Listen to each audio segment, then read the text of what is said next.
Disney's biggest British drama, The Evermoor Chronicles, is back. I caught up with some of the young stars to find out what we can expect. Could you tell me a little bit about the show Evermoor Chronicles? Could you tell me about what we can expect from it? What do you want me to? Well, we shall both. Okay, so I'll start and then you can take over. I'll mix it up a bit. So the Evermoor Chronicles, basically it is about a blended family, a mix of English and American, who come over to mid-England and they inherit Evermoor Manor. But what they don't realise is that there's more than meets the eye, and there's a lot of mystery adventure that entails, because basically there's this magic sewing circle, is a good way to put it, working in the house, in the manor. And, Tara has to find out what's going on, and there's a bit of, other things. Yeah, so within the magical elements, within the adventures that they go on, because of all the things that are unexpected in just a village in England, there's also a bit of romance going on, some triangles of, triangles. Do your characters come into this? Wow. Well, I mean, in the mini-series, Seb, who I play, and Saoirse, who Jordan plays, that they had a budding relationship that was going on, but something happened at the end of that kind of left it open. You don't know what's going to happen. So in the new series, you do find out where that goes, what happens. The development. With that. And that was actually good. As soon as we got the script, it's always good. You just quickly read it and find out what's happened to your character. So it's quite exciting. Can you tell me a little bit about your roles in the show? Yeah, well, I play Saoirse, who's the mayor's daughter, and she's also a member of the Evereens. So with the power of the golden thread, she's able to predict the future and sew it onto the tapestry. But the only real downside to that is that boys aren't allowed if you're an Evereen. But she's already met Seb and really likes him, so when we meet them in the series, it's my character trying to sort of balance being an Evereen and being a teenage girl. Well, I play Jake, who's the younger brother to Tara, and he's just moved into Evermoor Manor. And Jake finds anything spooky, anything adventurous, really cool.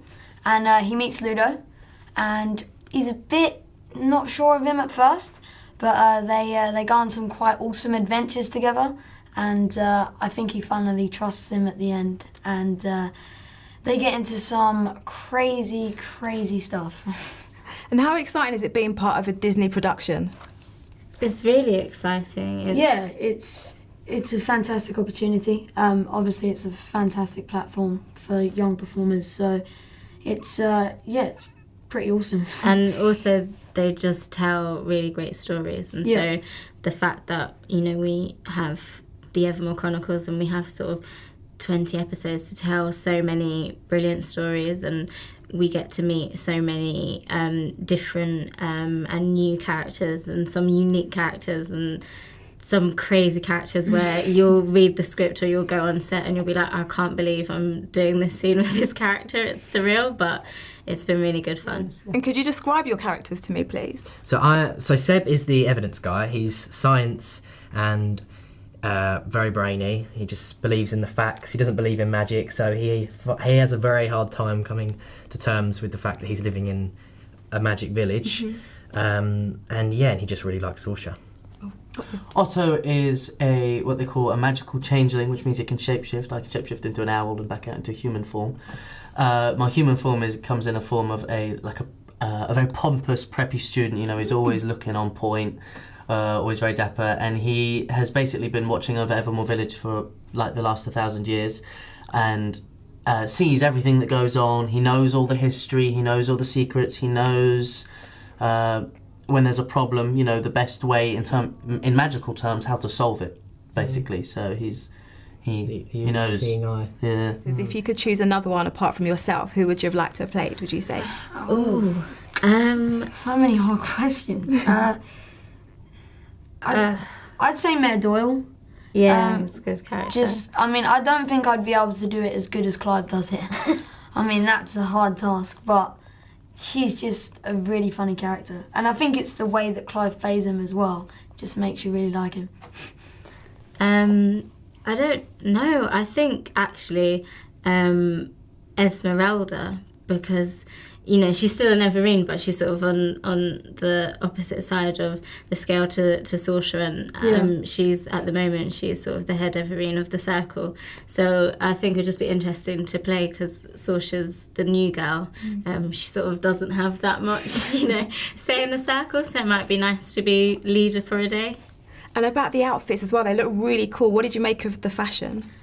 Oh, I really liked it. What I thought was, interesting is the difference in, the costumes for the people who sort of come from Evermoor, where you've got that sort of vintage, sort of crazy, sort of otherworld vibe compared to, the people the Crossleys when they first come in, and it's sort of modern and cool. I mean, for me as well, being an Everine, I get last year when we did the mini-series, I got this amazing peach sort of cloak, and then I came back in this series and they were like, you've been promoted, you're a full Everine now, so now I get to wear this amazing sort of purple cloak that you just wouldn't get to wear down the street. So I get to wear a lot of baseball jackets because obviously Jake's American and I think his dad was a baseball player.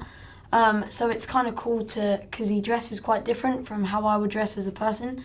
So it's quite cool to experience a different kind of style, and I like the baseball jackets. They look really cool. And what qualities from your characters would you like to take if you could? I think being I mean, I'm not going to try and put myself down here, but Seb is obviously very smart and sciencey, so I think to take some of that would be cool, and be able to build a rocket or something. That'd be cool. And from Otto? I think his ability to he's very pompous, and sometimes that comes across a bit like he's better than everyone. But there are times where he can come back down to earth, and you see that actually he's a genuine guy. And so to have that kind of confidence, but actually be a real genuine guy. Anyway.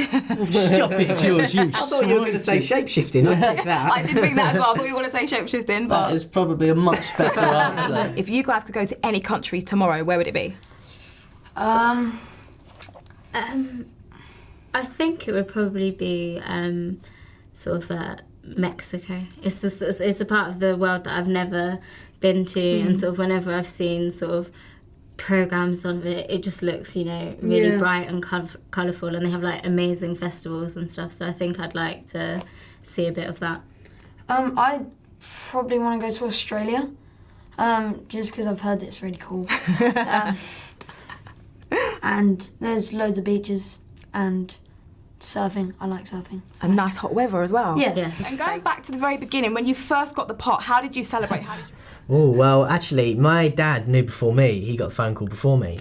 And then he kind of sat me down and said, "Oh, George," he made it very serious. There was a lot of people going for the part, and he made it look like he was going to deliver some bad news. So I was like, I didn't get it. And he went, "You got it!" And we went, "Yay!" There was hugs and stuff, and I was really, really happy. And that's amazing. Yeah, it was really good. I have a theatre company called Blind Elephant, and we were going to do a show in Edinburgh Fringe over the summer.